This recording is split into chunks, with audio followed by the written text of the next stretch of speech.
समस्त हिंदू भाई को मेरा प्रणाम। आज हम आप लोगों के बीच इसलिए आए हैं कि आप लोग क्यों सोए हुए हैं। अभी हमारे हिंदू धर्मगुरु की पालघर में हत्या हो गई और हमारे राजनेता क्यों खामोश हैं। अभी यदि कोई मुसलमान या कोई मौलाना की हत्या हुई होती तो पूरे भारतवर्ष में कहते संविधान खतरे में है, इस्लाम खतरे में है, संविधान खतरे में है। लेकिन आज हमारे हिंदू धर्मगुरु मारे गए, आप लोग क्यों खामोश है, क्यों चुप हैं। ये एक हिंदू धर्मगुरु का बात नहीं है, पूरे हिंदुत्व की बात है, ये पूरे हिंदू समाज की बात है। जो यदि इस तरह के हमारे देश में घटना घटते रहे तो आगे जो आने वाले समय में ये हिंदू को राष्ट्र कभी नहीं हो सकता है, इस्लामिक राष्ट्र हो जाएगा। इसलिए आप लोग जागिए, सजग होइए और सतर्क होइए। आज हमारे धर्म को रक्षक को मार दिया गया, कल किसी और को मारा जाएगा, कल और साधु संत मारे जाएंगे। फिर हम कहाँ जाएंगे, कहाँ हमारे बाल बच्चे, हमारे जो आने वाले जनरेशन है वो कहाँ जाएंगे। जरा सोचिए आप लोग। और हम महाराष्ट्र के मुख्यमंत्री श्री उद्धव ठाकरे जी को कहना चाहते हैं, जो आप हिंदुत्व के आपके पिता श्री बाला साहेब ठाकरे जी को मैं आज भी सम्मान करता हूँ, उनको नमन करता हूँ, जिन्होंने हिंदुत्व को बचाने के लिए अपने जिंदगी को भी दांव पे लगा देते थे। और आज वही शिवसेना, वही बाला साहेब ठाकरे की पार्टी और उन्हीं का लड़का जो हिंदुत्व को बेच दिया। लानत है ऐसे नेता पे जो अपने फायदे के लिए, अपने कुर्सी के लिए अपना हिंदुत्व बेच रहा है, अपना ईमान बेच, अपना धर्म बेच रहा है। हम निवेदन करते हैं श्री बाला साहेब ठाकरे जी से, जो हमारे संतों की जो जघन्य घटनाएं हुई हैं उन सबको जल्द से जल्द फांसी की सजा हो। अन्यथा 3 तारीख के लॉकडाउन के बाद हम श्री राष्ट्रीय श्री राम सेना के समस्त कार्यकर्ता महाराष्ट्र की ओर चलेंगे और वहाँ पे फिर 2 के जगह पे लाखों फर काटे जाएंगे। इसका जिम्मेवार केवल महाराष्ट्र के मुख्यमंत्री उद्धव ठाकरे जी होंगे। और एक चीज़ हम और बताना चाहते हैं आप लोग के बीच, जो सबसे पहली चीज़, जो कोई भी नेता यदि ये कहता है जो हिंदू मुसलमान भाई भाई, ये कभी भाई भाई नहीं हुए, ना होंगे, कभी नहीं।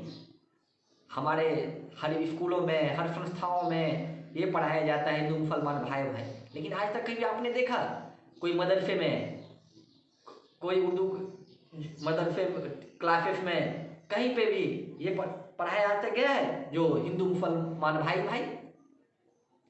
आप एक चीज याद रखिएगा, हम आप गौ माता को रोटी खिलाते हैं, वो गौ माता को रोटी के साथ खाता है, वो कभी नहीं हिंदू का भाई हो सकता है, कदापि नहीं हो सकता हिंदू का भाई। इसलिए हमें सतर्क होना है, हमें सजग होना है और जिहादी मुक्त, आतंकी मुक्त हिंदुस्तान बनाना है।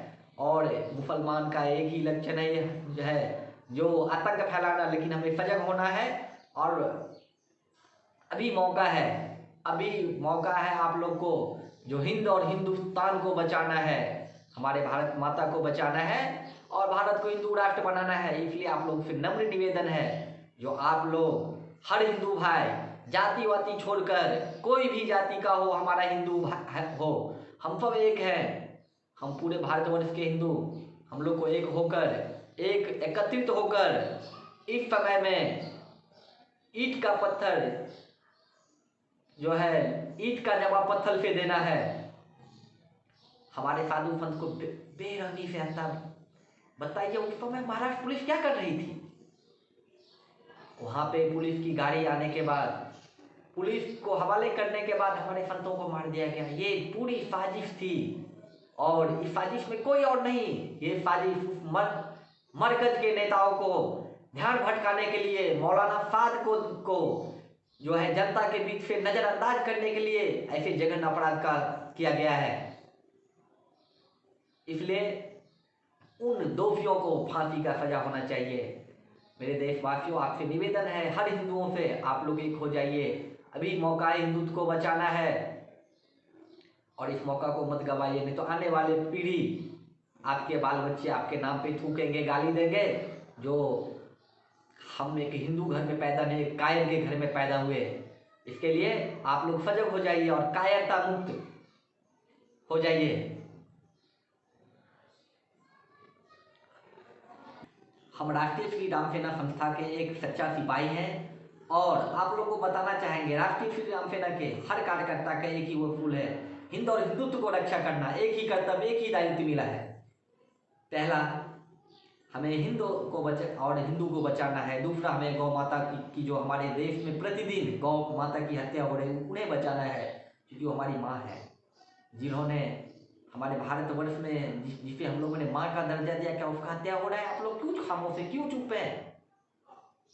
और आप कहते हैं हिंदू मुसलमान भाई भाई, जो हमारे माँ की हत्या करते थे, क्या वो हमारा भाई कभी हो सकता? कभी नहीं हो सकता। इसलिए आप लोग जागिए, सजग होइए, सतर्क होइए। और जो है सबसे पहली चीज, जितने भी भारतवर्ष में मस्जिदें हैं उसमें जो बड़ी बड़ी हॉर्न लगी रहती है उसे बंद करना है। उसके बाद जो आतंक का मुख्य जरिया है बुर्का, उस पर बैन होनी चाहिए। हम लोग पूरे संस्था और पूरे भारतवर्ष के हर हिंदुओं से निवेदन है कि आप लोग आगे इससे आगे बढ़ के आइए और पूरे भारतवर्ष में जो आतंक का जड़ है बुर्का, उस पर बैन होनी चाहिए। इस्लाम का जितना भी संगठन है, इन लोग का हर संगठन की जांच होनी चाहिए। जो भी, चाहे वो जमाती संगठन हो या अलगावादी संगठन हो, सब आतंकी संगठन है। इसमें कोई देश हित की बात नहीं होती, कोई धर्म की बात नहीं होती, कोई कुरान की पढ़ाई नहीं वहाँ होती, केवल आतंक की पढ़ाई होती है। आतंक के सिवा किसी चीज का वहाँ पढ़ाई नहीं होती। तो इसलिए आप लोग सजग हो जाइए, सतर्क हो जाइए और इन लोगों से एक एक करके हिसाब लेना है। हमारे साधु संतों की हत्या वो कभी खाली नहीं जाएगी। इसके लिए राष्ट्रीय श्री राम सेना ने संकल्प ले लिया 3 तारीख के लॉकडाउन के बाद, यदि हमारे संतों को न्याय नहीं मिला तो 2 की जगह पे लाखों फर काटे जाएंगे। और इसका अंजाम केवल उद्धव ठाकरे जी होगा, शिवसेना होगा। उन्हें शर्म आना चाहिए, उनके अपने नाम से शिवसेना हटा लेने चाहिए, जिन्होंने शिव के नाम पे, हिंदुत्व के नाम पे और राक्षसों का वार्तालाप कर रहे हैं।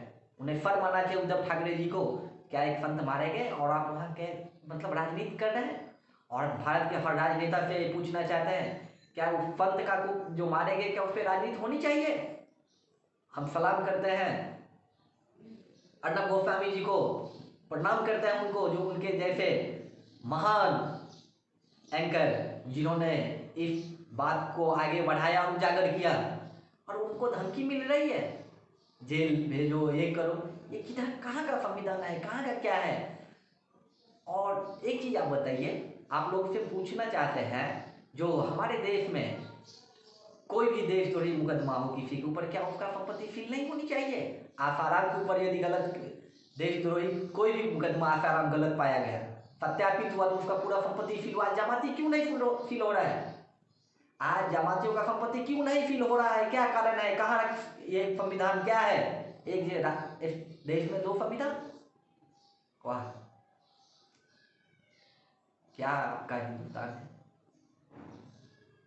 इसके लिए हम हर हिंदू भाइयों से नम्र निवेदन करते हैं, जो आप लोग एकत्र होके जाति पाति से ऊपर उठ के जय श्री राम का नारा देते हुए, ललकारते हुए आप लोग आइए और ईंट का जवाब पत्थर से देना है। हमारे संतों की हत्या खाली नहीं जाएगी, चाहे उसके लिए लाखों फर क्यों नहीं काटना पड़े। 3 तारीख लॉकडाउन के बाद यदि न्याय नहीं मिला तो 2 की जगह पे 2 लाख फर भी काटे जाएंगे। जय जय श्री राम, जय जय श्री राम, जय हिंद, जय भारत, जय श्री राम।